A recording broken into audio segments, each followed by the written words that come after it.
സ്വാഭാവികമായും കോട്ടയത്ത് വന്ന സ്ഥിതിക്ക് ഇവിടെ നിരവധിയായ സംഗമങ്ങൾ നടന്നുകൊണ്ടിരിക്കുകയാണ്. ഞങ്ങളുടെ ഒരു ചെറിയ പാർട്ടിയുടെ സംഗമം കഴിഞ്ഞാണ് വരുന്നത്. ഞാനിങ്ങോട്ട് കയറി വരുമ്പോഴും താഴെ റീഡിംഗ് റൂമിൽ നിന്ന് വാർത്ത കാണുമ്പോഴും ചർച്ച ഇവിടെ നടന്ന സംഗമങ്ങളെക്കുറിച്ച് തന്നെയാണ് എല്ലാ ചാനലുകളും നടന്നുകൊണ്ടിരിക്കുന്നത്. കേരള സംസ്ഥാനം രൂപീകൃതമായതിനു ശേഷം ലക്ഷക്കണക്കിന് സംഗമങ്ങൾ പല രീതിയിൽ ഇവിടെ നടന്നു പോയിട്ടുണ്ടാവും. എന്തുകൊണ്ടാണ് ഈ ഒരു സംഗമം മാത്രം ഇങ്ങനെ ചർച്ച ചെയ്യപ്പെടുന്നത് എന്ന് നമ്മൾ പരിശോധിക്കുമ്പോൾ തന്നെ അതിൻ്റെ രാഷ്ട്രീയ പ്രാധാന്യം നമുക്കറിയാം. മതം, ജാതി എങ്ങനെയൊക്കെ ഉപയോഗപ്പെടുത്തുകയും ദുരുപയോഗപ്പെടുത്തുകയും ചെയ്തുകൊണ്ട് മൂന്നാമതും അധികാരത്തിൽ വരാനുള്ള വഴി തേടുകയാണ് പിണറായി. ഇത് കേരളത്തിന് അത്ര പരിചിതമായ ഒരു രാഷ്ട്രീയ പ്രവർത്തനമല്ല. കേരളം നമുക്കറിയാം, പലപ്പോഴും ഈ ഇരിക്കുന്ന നമ്മളെല്ലാവരും കേൾക്കുന്ന നിങ്ങളും ജാതി മത രാഷ്ട്രീയം, വർഗീയ രാഷ്ട്രീയത്തെ പരമാവധി നിരുത്സാഹപ്പെടുത്തുകയും ജനാധിപത്യ മതേതര രാഷ്ട്രീയത്തെ എങ്ങനെയാണോ ഉൾക്കൊള്ളാൻ കഴിയുന്നത് അതിന് പ്രാധാന്യം നൽകുകയും ചെയ്യുന്ന പ്രാധാന്യം നൽകാൻ കഴിയുകയും ചെയ്യുന്ന രാഷ്ട്രീയത്തിന് പ്രാമുഖ്യം കൊടുത്തിരുന്ന നല്ല വോട്ടർമാരുള്ള മതേതര സ്വഭാവമുള്ളൊരു നാടായിരുന്നു കേരളം. ആ നാടിനെ വർഗീയവൽക്കരിക്കാൻ നടത്തിയ പല ഘട്ടങ്ങളുടെയും പലരുടെയും ശ്രമങ്ങളെ പൊതുസമൂഹം ഒന്നിച്ച് നേരിട്ട് പരാജയപ്പെടുത്തിയതാണ്. അതിൽ അത്തരത്തിലുള്ള നേതൃത്വം നൽകിയതിൽ ഒരു വലിയ പങ്കാളിത്തം ഇടതുപക്ഷ പ്രസ്ഥാനങ്ങൾക്കും കേരളത്തിലുണ്ട്. ഇടതുപക്ഷ പ്രസ്ഥാനം കേരളത്തിൽ നിലനിൽക്കുന്നത് തന്നെ ആ മതേതര സ്വഭാവവും തൊഴിലാളികളോടുണ്ടായിരുന്ന അനുനയ സമീപനവുമായിരുന്നു. ഇത് രണ്ടും കൈവിട്ട് എന്ന് മാത്രമല്ല, ഇവിടെ വർഗീയ രാഷ്ട്രീയം എങ്ങനെ ഫലപ്രദമായി നടപ്പിലാക്കാം. ഇപ്പം യോഗി ആദിത്യനാഥ് ഉൾപ്പെടെയുള്ളവർ ഉത്തരേന്ത്യയിലൊക്കെ നടക്കുന്ന രാഷ്ട്രീയം നമുക്കറിയാം. ആ ഒരു രാഷ്ട്രീയം CPM മുഖ്യമന്ത്രി ഏറ്റെടുത്തിരിക്കുകയാണ്. കേരളത്തിലെ ഭൂരിപക്ഷ സമുദായത്തെ ഒപ്പം നിർത്താൻ എന്ത് മോശപ്പെട്ട പ്രവൃത്തിയും കേരളത്തിലെ ജനങ്ങളും പത്രമാധ്യമ പ്രവർത്തകരും എല്ലാവരും നിശിതമായി അതിനെ വിമർശിച്ചാലും എതിർത്താലും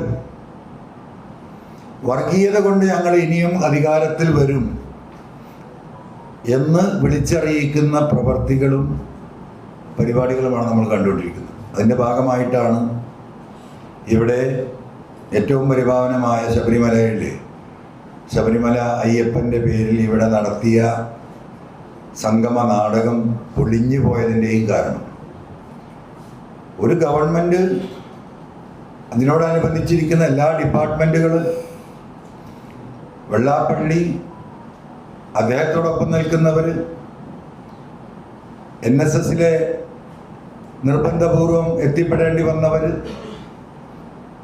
സമൂഹത്തിലെ വളരെ ഉന്നതരായ വ്യക്തികൾ മനസ്സുകൊണ്ട് ഇതൊരു രാഷ്ട്രീയ നാടകമാണെന്ന് അറിഞ്ഞിട്ടും ആ സംഗമത്തിൽ പങ്കെടുക്കേണ്ടി വന്ന ഒരുപാട് ആളുകളെ നമ്മൾ കണ്ടു. പക്ഷേ അതിൽ പങ്കെടുക്കേണ്ടിയിരുന്ന യഥാർത്ഥ ഭക്തർ പങ്കെടുത്തില്ല. അതെന്തുകൊണ്ട് എന്ന് കേരളം ഇപ്പോഴും ചർച്ച ചെയ്യുകയാണ്. നമുക്കറിയാം, കേരളത്തിൽ നിരവധിയായ തവണ കഴിഞ്ഞൊരു 3-4 മാസമായി, കൃത്യമായി പറഞ്ഞാൽ കഴിഞ്ഞ ഏപ്രിൽ തൊട്ട് നിലമ്പൂർ നിയമസഭാ ഉപതെരഞ്ഞെടുപ്പിൻ്റെ തൊട്ട് മുമ്പാണ് ശ്രീ വെള്ളാപ്പള്ളി ഇത്തരത്തിലുള്ള പ്രസ്താവനകളുമായിട്ട് രംഗത്ത് വന്നത്. ഒരു ജില്ല, അത് മലപ്പുറം ജില്ല, അവിടെ ആളുകൾക്ക് ജീവിക്കാൻ കഴിയില്ല, എൻ്റെ ജാതിയിൽപ്പെട്ടവർക്ക് ശ്വാസം കിട്ടുന്നില്ല, ഓക്സിജൻ ഇല്ല, ഇത് വേറെ രാജ്യമാണ്, കേരളം ആ സമുദായത്തിൻ്റെ കയ്യിലേക്ക് പോകും, അവർ പെറ്റുകൂട്ടുകയാണെന്ന് തുടങ്ങിയിട്ട് നമുക്ക് ഉൾക്കൊള്ളാനോ ചിന്തിക്കാനോ കഴിയാത്ത, കേരളീയർക്ക് ഉൾക്കൊള്ളാൻ ചിന്തിക്കാൻ കഴിയാത്ത വർഗീയ വിദ്വേഷം. അത് കഴിഞ്ഞ് കോട്ടയവുമായി ബന്ധപ്പെട്ട് ഇവിടെ വന്ന് നടത്തിയ പ്രസ്താവനകൾ, അദ്ദേഹം നടത്തിയ പ്രസ്താവന നമ്മളൊക്കെ കേട്ടതാണ്. എന്താണോ മലപ്പുറത്ത് പറഞ്ഞ അതിൻ്റെ ഡിറ്റോ മറ്റൊരു തരത്തിൽ. കോട്ടയം ജില്ലയിൽ എൻ്റെ ആളുകൾക്ക് ജീവിക്കാൻ കഴിയില്ല, ഒരു പഞ്ചായത്ത് മെമ്പർ പോലും ഇല്ല, ഞങ്ങൾക്ക് ഇവിടെ ഒരു അധികാര സ്ഥാനമില്ല, ഒരു സ്ഥാപനമില്ല, എല്ലാ അധികാരവും ക്രൈസ്തവരുടെ കയ്യിലാണ്. ഞാൻ ഇങ്ങോട്ട് കയറി വരുന്ന വെറുതെ ഇങ്ങനെ ആലോചിക്കുമ്പോഴും നമുക്ക് മനസ്സിലാവുകയാണ്, ഇവിടെ 4 MLA-മാർ ക്രൈസ്തവരല്ല, ഹൈന്ദവ സമുദായത്തിൽപ്പെട്ടതാണ്. ഈ പറയുന്ന വർഗീയ വിഭജനത്തിനൊക്കെ നേതൃത്വം നൽകുന്ന കോട്ടയത്തുകാരനായ മന്ത്രി ശ്രീ വാസവൻ ക്രൈസ്തവനാണോ എന്ന് അദ്ദേഹത്തിന് അറിയോ അറിയില്ല എന്ന് എനിക്കറിയില്ല. എന്തടിസ്ഥാനത്തിലാണ് അദ്ദേഹം പറഞ്ഞുകൊണ്ടിരിക്കുന്നത് ഒറ്റ ഹൈന്ദവനും ഇവിടെ ഇല്ല എന്ന് പറയുന്നത്? ജയരാജൻ MLA, അത് കഴിഞ്ഞാൽ നമ്മുടെ CPI-യുടെ ആശ,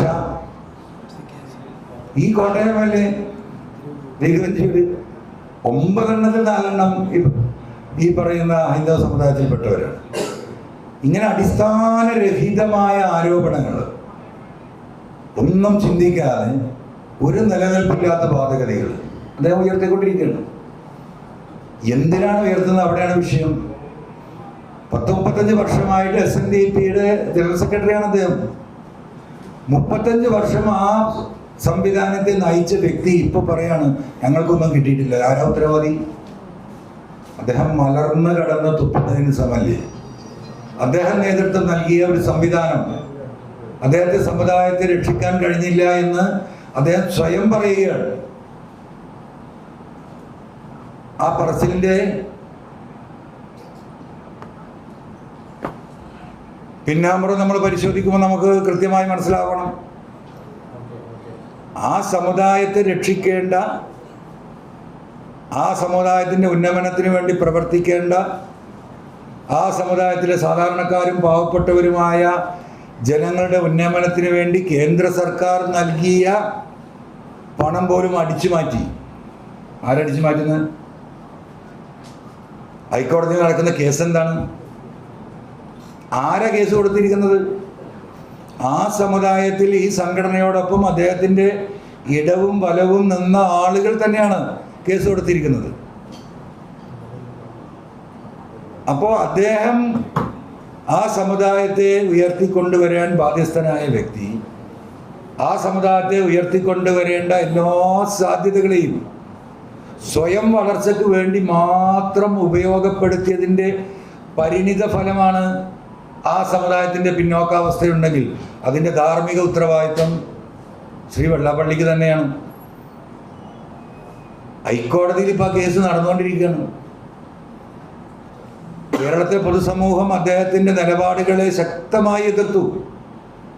മലപ്പുറത്തെ സ്റ്റേറ്റ്മെൻറ്റിൽ ആദ്യം അതിന് പ്രതികരിച്ചത് മലപ്പുറത്തെ ന്യൂനപക്ഷ സമുദായമല്ല, അദ്ദേഹത്തോടൊപ്പം നിൽക്കുന്ന, അദ്ദേഹത്തിൻ്റെ കൃത്യമായ കൂടെ നിൽക്കുന്ന വ്യക്തികളിൽ നിന്നും നേതാക്കന്മാരിൽ നിന്നാണ് പ്രതികരണം വന്നത്. ഈ പറഞ്ഞത് പിൻവലിക്കണത് രാഷ്ട്രീയമാണ്. എന്നിട്ട് അതിൻ്റെ റിസൾട്ട് എന്താ? എന്തിനു വേണ്ടിയായിരുന്നു നിലമ്പൂരിലെന്ന് പറഞ്ഞത്? 6000 വോട്ടാണ് BDJS-ന് സ്ഥാനാർത്ഥി കിട്ടിയത്. സാധാരണ 12,000 വോട്ടിൽ കുറയാറില്ല നിയമസഭാ തെരഞ്ഞെടുപ്പിൽ BJP-യെ സംബന്ധിച്ച് നിലമ്പൂരിൽ. 6000-ലേക്ക് കൂപ്പുകുത്തിയത് എങ്ങനെയാണ്? അതുതന്നെയാണ് കേരളത്തിൽ വരാൻ പോകുന്നത്. അപ്പോൾ രാഷ്ട്രീയമായിട്ട് ജനങ്ങളുടെ മുന്നിൽ ഈ ഗവൺമെൻറ്റിന് ജനങ്ങളെ ബോധ്യപ്പെടുത്താൻ ഒന്നുമില്ല എന്ന ഉത്തമ ബോധ്യം, അതിൻ്റെ ഭാഗമായിട്ട് തന്നെയാണ് ഈ വർഗീയ കാർഡുമായി ഇവർ മുന്നോട്ട് പോകുന്നത്. യോഗി ആദിത്യനാഥിനെയാണ് ഇങ്ങോട്ട് ക്ഷണിച്ചത്. സാധാരണഗതിയിൽ ഒരു 3 വർഷം മുമ്പുള്ള CPM ആണ്. നിങ്ങളൊന്ന് ആലോചിച്ച് നോക്കൂ. യോഗി ആദിത്യനാഥ് ഔദ്യോഗികമായി ഇങ്ങനെ ഒരു സന്ദേശം അയച്ചാൽ തന്നെ അവരത് പൂർത്തിവെക്കും. അങ്ങനെ സന്ദേശം കിട്ടിയില്ല എന്ന് പറയും നിങ്ങൾ പത്രക്കാരടക്കം ചോദിച്ചാൽ. ഇപ്പം എന്താ ചെയ്തത്? ആഘോഷമാക്കുകയാണ്. തൊട്ടടുത്ത കർണാടകയും തമിഴ്നാടും ആന്ധ്ര, ഇത്രത്തോളം ഈ പറയുന്ന സ്വാമിമാർ, കേരളത്തിലെക്കാളും സ്വാമിമാർ വരുന്ന പ്രദേശങ്ങളാണ് നമുക്കറിയാത്. ആ മുഖ്യമന്ത്രിമാർക്കൊന്നൊരു ക്ഷണമില്ലല്ലോ. എന്തേ യോഗിയെ മാത്രം പോയി ക്ഷണിച്ചത്? അപ്പം എങ്ങോട്ടേക്കാണ് ഈ രാഷ്ട്രീയം വിരൽ ചൂണ്ടുന്നത്? അത് കേരളം ചർച്ച ചെയ്യപ്പെടും. അത്തരം വർഗീയ നിലപാടുകൾ കേരളത്തിലെ പൊതുസമൂഹം ആരെടുത്താലും, അത് ന്യൂനപക്ഷമെടുത്താലും ഭൂരിപക്ഷമെടുത്താലും, ആ ജാതീയ കാർഡുകൾ അത്തരത്തിലുള്ള പൊളിറ്റിക്സ് എടുത്ത ഘട്ടങ്ങളിലൊക്കെ വാളെടുത്തവൻ വാളാൽ എന്ന് പറഞ്ഞതുപോലെ രാഷ്ട്രീയ രംഗത്ത് പരാജയപ്പെട്ടത് കണ്ടിട്ടുള്ള നാടാണ് കേരളം. അത് ബഹുമാനപ്പെട്ട പിണറായി വിജയൻ എന്ന് പറയുന്ന കേരളത്തിൻ്റെ മുഖ്യമന്ത്രി ഓർത്താൽ നന്നാകും എന്ന് മാത്രമാണ് ഈ വിഷയത്തിൽ, ഈ മാമാങ്കം നടന്ന ഈ കോട്ടയം ജില്ലയിൽ വെച്ച് എനിക്ക് പ്രിയപ്പെട്ട പത്രക്കാരോട് പറയാനുള്ളത്. ത്രിതല പഞ്ചായത്താണ് ഇതിന്. ത്രിതല പഞ്ചായത്ത് തിരഞ്ഞെടുപ്പുമായി ബന്ധപ്പെട്ട് ഞങ്ങളെല്ലാ ജില്ലകളിലും ഞങ്ങളുടെ പ്രവർത്തക ലീഡർഷിപ്പ് മീറ്റിങ്ങുകൾ പലതും കഴിഞ്ഞ് പലതും നടന്നുകൊണ്ടിരിക്കുകയാണ്. ഞങ്ങളെടുക്കുന്ന നിലപാട് നിങ്ങൾക്കറിയാം. ഒരു രാഷ്ട്രീയ പാർട്ടി എന്ന നിലക്ക് കേരളത്തിലെ 4ാമത്തെ പാർട്ടിയായിട്ട് പാർട്ടിയുടെ രജിസ്ട്രേഷൻ കിട്ടിയത് മിനിയാന്നത്തെ വാർത്ത നിങ്ങൾ കണ്ടതാണ്. ഞങ്ങൾക്ക് ചിഹ്നം അനുവദിച്ചിട്ടുണ്ട്. അതുകൊണ്ട് തന്നെ കേരളത്തിൽ പരമാവധി ത്രിതല പഞ്ചായത്തിൽ ചിഹ്നത്തിൽ മത്സരിപ്പിച്ച് ഞങ്ങളുടെ നേതാക്കളെ വിജയിപ്പിച്ചെടുക്കാനുള്ള പ്രവർത്തനമാണ് ഞങ്ങൾ ഉദ്ദേശിക്കുന്നത്. അതിൽ ഈ പറഞ്ഞതുപോലെ മതേതര സ്വഭാവമുള്ള എല്ലാ രാഷ്ട്രീയ സാമുദായിക സംഘടനകളുമായി യോജിച്ചുകൊണ്ട് ഒരാളെ വിജയിപ്പിച്ചെടുക്കാനുള്ള നിലപാട്, പ്രാദേശികമായി അലയൻസ് ഉണ്ടാക്കാനുള്ള നിർദ്ദേശം പ്രാദേശിക കമ്മിറ്റികൾക്ക് നൽകിയാണ് ഞങ്ങൾ മുന്നോട്ട് പോകുന്നത്.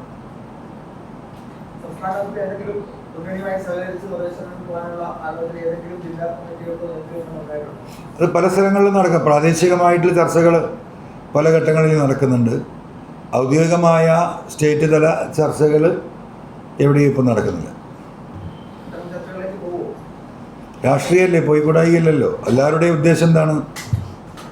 ഈ പിണറായി ഭരണത്തെ താഴെ ഇറക്കണമെന്ന സദുദ്ദേശത്തോടു കൂടി തന്നെയാണ് ആ ഭരണത്തിൻ്റെ ഭാഗമായിരുന്ന ഒരു വ്യക്തി എന്ന നിലക്ക് പിണറായിസം ഉന്നയിച്ചുകൊണ്ടാണ് ഞാൻ ഇറങ്ങി വന്നത്. സാധ്യത വളരെ കുറവാണ്. ഈ പിണറായിസത്തിനെതിരെയുള്ള പോരാട്ടത്തിൽ സഹകരിക്കുന്ന ആരുമായും സഹകരിച്ച് ഞങ്ങൾ മുന്നോട്ട് പോകും. അല്ല, അതുണ്ടാവില്ല. പറഞ്ഞല്ലോ, ഞാൻ ആദ്യമേ പറഞ്ഞല്ലോ, മതേതര സ്വഭാവമുള്ള എന്ന് പറഞ്ഞല്ലോ. എങ്ങനെ? അല്ല, മുന്നണി മാത്രമല്ലല്ലോ. ഇവിടെ ഒരുപാട് ചെറു സംഘടനകൾ, സാമൂഹിക സംഘടനകൾ, സാമുദായിക സംഘടനകൾ, തീർത്തും പ്രാദേശികമായി നടക്കുന്ന ഒരു തിരഞ്ഞെടുപ്പാണ്. ഒരു വാർഡാണെങ്കിൽ ആ പ്രദേശത്തിൻ്റെ, ആ വാർഡിൻ്റെ ചില പ്രത്യേക സാഹചര്യങ്ങൾ, ചിലപ്പോൾ അവിടെ ആ വാർഡിൽ എന്തെങ്കിലും ഇഷ്യൂമായി ബന്ധപ്പെട്ട് അവിടെ ഒരു ജനകീയ സമിതി ഉണ്ടാകും. അവിടെ പല പ്രക്ഷോഭങ്ങളും പല സ്ഥലത്തും നടക്കുന്നുണ്ട്.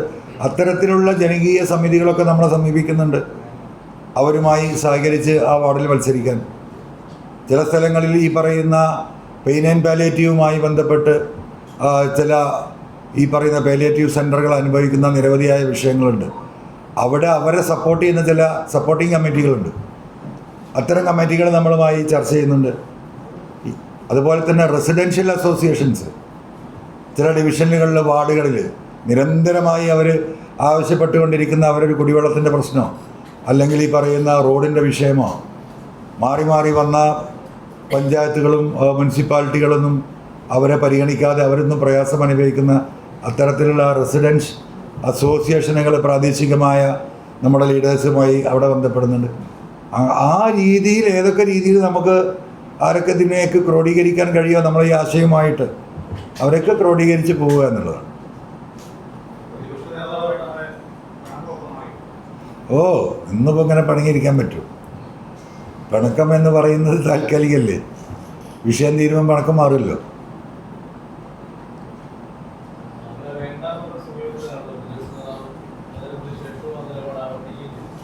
ഇവിടെ നോക്കാം, ഇനി സമയമുണ്ടല്ലോ. Wait and see.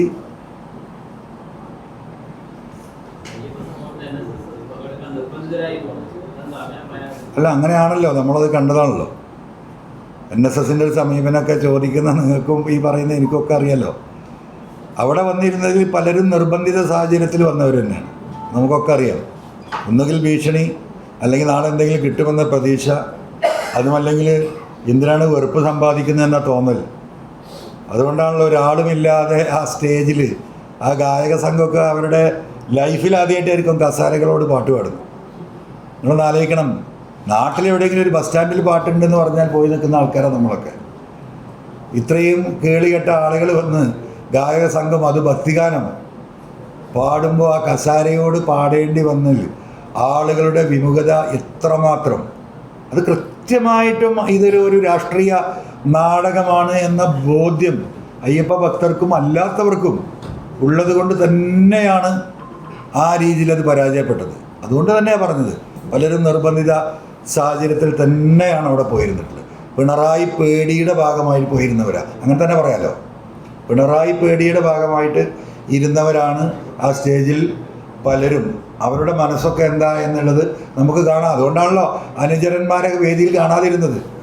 നേതാക്കൾ പോകുമ്പോൾ സ്വാഭാവികമായിട്ടും അവരുടെ അനുചരന്മാരും അവരുടെ അനുയായികളും അതിനെ വിജയിപ്പിക്കുന്ന എന്താ പറയുക, ഒരു മോറൽ കമ്മിറ്റ്മെൻ്റ് ആർക്കാണെങ്കിലും ഉണ്ടാകും. അത്തരത്തിലുള്ള പ്രവർത്തകർ പോലും വഴിയിൽ മാറി നിൽക്കേണ്ടി വന്നത് എന്താ, നിങ്ങൾ പോയിക്കോ ഞങ്ങളില്ല എന്ന് പറഞ്ഞു എന്നാണ് നമ്മൾ അറിയുന്നത്. അപ്പോൾ ആ രാഷ്ട്രീയ നാടകം അവിടെ അതിൻ്റെ അന്ത്യം കുറിച്ചു.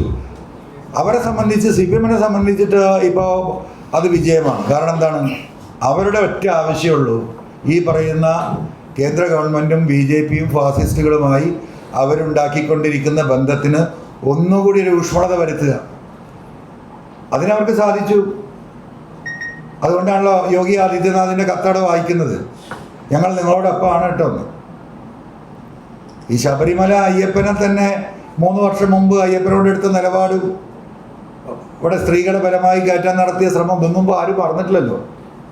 ആ കേസൊക്കെ ഒന്ന് പിൻവലിച്ചു കൊടുത്താൽ നന്നായി. ഒരുപാട് സാധുക്കളുടെ പേരിൽ വെറുതെ കോടതിയിൽ നടക്കുന്നത് അന്നത്തെ സമരവുമായി ബന്ധപ്പെട്ടിട്ട്. അതൊക്കെ ഒന്ന് പിൻവലിച്ചു കൊടുത്താൽ ആ ഒരു ഉപകാരമെങ്കിലും അവർക്ക് കിട്ടും.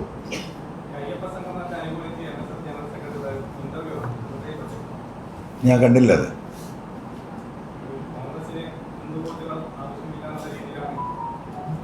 ഞാനത് കണ്ടില്ല. ഇപ്പോൾ കൊടുത്ത ഇൻ്റർവ്യൂ ആണ്, മുമ്പ് കൊടുത്തു.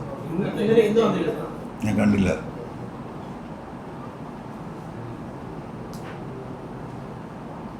ഓക്കെ,